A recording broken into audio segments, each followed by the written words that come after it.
Today, we confer with an honorary degree, Bob Ryan. Often referred to as the quintessential American sports writer and a basketball guru, Bob Ryan is a name well known in the sports world.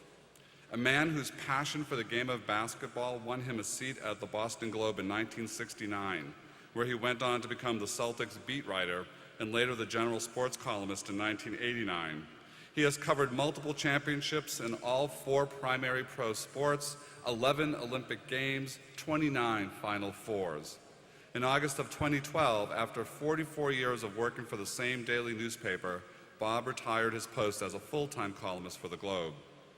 A 1968 graduate of Boston College, Bob majored in history and started his career at the Boston Globe directly after graduating. He is a member of 5 Halls of Fame and has received numerous awards, including the 2000 AP National Sports Writer of the Year and the 2006 Dick Schaap Award for Outstanding Journalism, and has been named the NSSA's National Sports Writer of the Year 4 times and as recently as 2009. He is recipient of the Curt Gowdy Award from the Basketball Hall of Fame. Bob has authored 11 books, including co-authoring Drive, The Story of My Life, with former Celtic Larry Bird. He is also a frequent guest host on ESPN's Pardon the Interruption and The Sports Reporters. We've also seen him on Around the Horn. Many in the world of journalism deem the Boston Globe sports section to be the single best in the country. Along with Peter Gammons, Jackie McMullen, and Dan Shaughnessy, Bob Ryan has been a main reason for that reputation. Along the way, he has even come to appreciate, if not love, ice hockey. If you will forgive a personal comment, I've grown up in the Boston area and have had a lifelong love of Boston sports. Bob Ryan has been a chronicler and translator of all the highs and the lows. He helped many of us through the pain of 1986 when the Sox were so very close to a championship, and the elation of 2004 when they finally won it. He has more than once reminded us what a special time these last 10 years have been for New England sports, and he has been its leading voice throughout. There is no faking his passion, his humanity, and his joy in the game. Bob has sat at the sidelines of some of history's greatest games, and while he will cringe to hear me say it, he has himself become a sports icon. Robert Ryan, it is my honor to confer upon you the degree Doctor of Humane Letters. Please join me in congratulating Bob Ryan.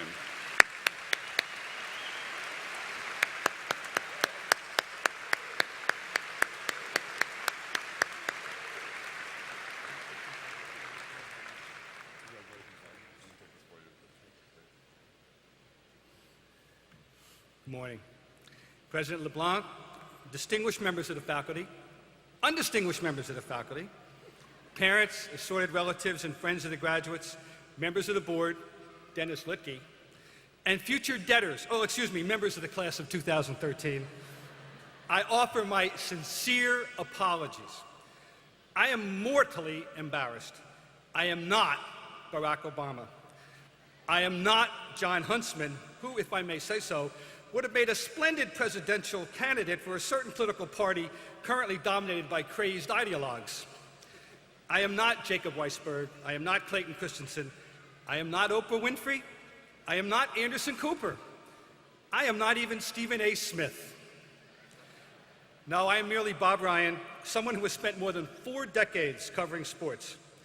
I am well aware that if I have any notoriety beyond Boston, Massachusetts, it is because I have spent many hours on such ESPN TV shows as The Sports Reporters, Around the Horn, and Pardon the Interruption, where I have been privileged to fill in for my friends Tony Kornheiser and Michael Wilbon these past 10 years. Now, I also once worked in local television, and the great lesson I learned from that was simply this: being on TV is an end in itself. It makes you famous for being famous. I was in the station's sports department, but the more time I spent there, the less I remained a sports authority, and the more I became a generic face on TV. I felt my sports credibility eroding on a daily basis. Now, here's a curious fact that helps explain TV. I had a salary that called me to work 5 days a week. But if I actually attended a night game in order to get a story for the following day's sportscast, be it for baseball, football, basketball, or hockey, I could put in for overtime. I could never get over that. Someone once came up to me during that period of time and said, "Pardon me, but shouldn't I know you?" Now, that's a tough one to answer, because at my low level of celebrity, you can never be sure where someone is going with that question. I might just happen to look like a guy that person met at a party. But the truth is that being on TV is all that matters to some people. Doesn't matter what you say in the minds of many people, but just being on TV makes you cool. Well, when I look in the mirror, I don't see a TV person. I see a writer. TV, especially the type of harmless TV I generally participate in, is harmless. Writing has substance. At least that's what I tell myself. Anyway, you didn't get Barack Obama, John Huntsman, Jacob Weisberg, Clayton Christensen, Oprah Winfrey, Anderson Cooper, or Stephen A. Smith. You got me. And the unwritten rule of commencement addresses is that the speaker is supposed to offer some advice. All right, I think I can sum up life after college quite succinctly. My best advice to you is this: arrange to be in the right place at the right time. Or to put it another way, try to be lucky. One more thing, meet as many people as you can. You never know which one of them will someday change your life. For example, how did I wind up doing those ESPN TV shows that have altered my life, that have provided me with a nice income, that have created a situation where I would say I'm recognized approximately 350 out of 365 days a year, whether I'm in Fort Kent, Maine, or Chula Vista, California, and which have been a lot of fun? Well, here's the story. Back in the 70s, I had become friendly with a writer from the New York Post named Joe Valerio. We weren't best friends, but we got along nicely. Now, he would leave the newspaper business sometime around 1975 to become a TV producer for ABC and CBS. Well, in 1989, he bought the rights to a year-old TV show called The Sports Reporters. Now, we had not even seen each other or spoken for maybe 13 or 14 years. But he told me he wanted me to be a part of The Sports Reporters. Now, had someone else bought the show, he would have hired his old friends, or the people he thought had merit. Had I not become a friend of Joe Valerio's many years earlier, that door would not have been opened to me. And now we are best friends. I grew up hearing that it's not what you know, it's who you know. Guess what? It's very often the gospel truth. You'll never hear me wail about privilege.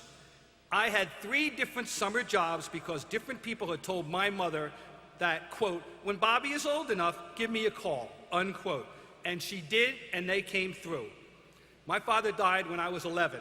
My mother was a secretary. And we're supposed to apologize because some old family friend had given me a job? Get real. Now, for decades now, we've been hearing about that great ideal, the so-called level playing field. What a great abstract theory. What a crock of horse manure. Real life doesn't work that way. Sometimes there's legitimate competition, sometimes there isn't. All you can do is put yourself in a position such that if you get a break, if you get the phone call I got, if you get an interview for a job because someone else ahead of you in the pecking order decides not to take it, and this is how I fell into my summer internship at the Boston Globe 45 years ago, you are as ready and prepared as you should be. Believe me when I tell you, it is a horrible feeling to receive an opportunity for which you are unprepared, and it's your own fault. You didn't read what you should have read, you didn't go where you should have gone, and then the chance is gone. You don't want to be standing on the dock when that boat pulls out. In my case, the preparation for that Globe interview began when I was 5 years old, a precocious lad reading the sports page every morning. Yes, I love to play sports, but I also love to read about sports and about many other things. If my father took me to a high school basketball game on a Friday night, I did not consider the experience to have been validated until I read about it in the paper the next day. That's just the way I was wired. And fortunately for me, reading was never a chore. It was a daily pleasure. It is still a daily pleasure. And because I read and read and read, I absorbed a lot of sports information, not to mention a feel for words. Sports writing is a 2-part word. The sports part's easy. The writing is the tricky part. There are 100 people who can talk sports for everyone who can write it. That's why being known as a writer is what matters most to me. Now, when that Globe interview came, I was ready. I had written for my prep school paper, which happened to be a weekly. I had written for the Boston College paper, The Heights. I had even written a few things for a hometown paper, the Trenton Times. So I had the requisite clips, and as I recall, a little Irish blarney to go along with it. I must say, in all immodesty, I can't imagine any 22-year-old being better prepared than I was to handle that interview. But I came very close to not getting that interview. luck played a huge role. Luck also played a big role in 1969 when a very good writer named Bob Sales grew tired of covering the Boston Celtics for the Boston Globe, thus creating a vacancy on the beat on the eve of a new season. Amazingly, there was no heir apparent to cover the 11-time NBA champions. But we have this kid who seems to love basketball. What the hell? And that's how 23-year-old Bob Ryan went from sitting in the second balcony in May of 1969 to covering opening night 5 months later. That is not standard newspaper procedure. You're supposed to start at a small paper, graduate to a mid-sized paper, and then if the planets are aligned properly, you get hired by a big paper sometime in your 30s. And if you're really lucky, you get a major beat. You don't get handed one at age 23. Absent that beat, I don't know how my career would have gone. The Celtics and the NBA in general gave me a phenomenal opportunity to show what I could do. But I don't think there's another big paper in America where this could have happened. It has been an incredibly rewarding experience, and I have no real regrets. I've covered the things I wanted to cover, and I've had the very rare opportunity to bring to my readers the good news of professional championships in all 4 major team sports in just the past 9 years alone. I have been where the action is. Everything has far exceeded my youthful expectations. But as a concerned citizen, I have also watched with amazement and dismay as the situation in Washington has undergone a strange transformation. Once we had understandable party differences, but we had an underlying sense that we were all in this together. Now we have total, vicious, unyielding us versus them posturing. But aren't there issues that transcend us versus them? Shouldn't there be some logical agreement on such things as a true non-oil energy policy and the obvious need to spend on improving nationwide infrastructure that in some cases date from the mid-19th century? Shouldn't some things lie outside party ideology? I'm just asking. And how have we allowed as a system to evolve in which the very best people do not run for president? Either because they can't deal with the ludicrous fundraising process or because they don't pass various intra-party issue litmus tests of concern to shrill special interests, or because they aren't deemed to be great campaigners, or because they do not want to subject themselves and their families to the horrible process we insist they go through? Can anyone truly believe either party has nominated its most qualified presidential candidate, going back to, dare I say it, Ike? That's it. I'm off the soapbox. All right, now, professional life is one thing, personal life is another. And I'm here to tell you that the ultimate pleasures in real life are very often the small things. Very few of you are going to lead grandiose public lives in which you perform some great public service. I know it's very customary for commencement speakers to encourage you to think about ways to change the world. Not me, I know better. Most of your lives are going to be that dramatic. Sometimes your day can be made by lucking into a good parking place. You think I'm kidding? Someday your day can be made or broken by how the little things break. Did I get all the green lights on the way to work? Did I hear one of my favorite songs on the radio? Some of you are probably saying, what's a radio? In my case, it's satellite radio, and I wouldn't back out of the driveway without it. Did my wife surprise me with one of my favorite dinners on the very day I've been thinking, how long's it been since she made that meatloaf? That's what life comes down to. And speaking of wives or lovers or partners, I must address a very important matter. Actually, this could be the most significant piece of advice I have to offer to those of you who will solidify your personal commitment with a wedding ceremony or its equivalent. This is advice you will not get from a Nobel Prize winner. Listen up. Choose the date with extreme care. Now, this presupposes one of the parties is a sports fan, presumably the male in a male-female union. And if he isn't, why would you even pick him? Do you want to be mixed up with someone whose big thing is ranting about the Second Amendment or how President Bloomberg is infringing on his rights by banning the sale of 32-ounce Cokes? Believe me, you're better off with a sports fan. But when should the wedding be? Too many women make the mistake of pegging it to the availability of the desired hall. Bad mistake. It's not about the where, it's about the when. Can't be January, that's NFL playoffs. Can't be March, NCAA tournament. Can't be April, May, or the first 3 weeks of June, NBA Stanley Cup playoffs. Can't be September, October, November, or December, that's NFL time, plus baseball playoffs, plus college football. So you've got February, 1 week in June, July, and August. That's it.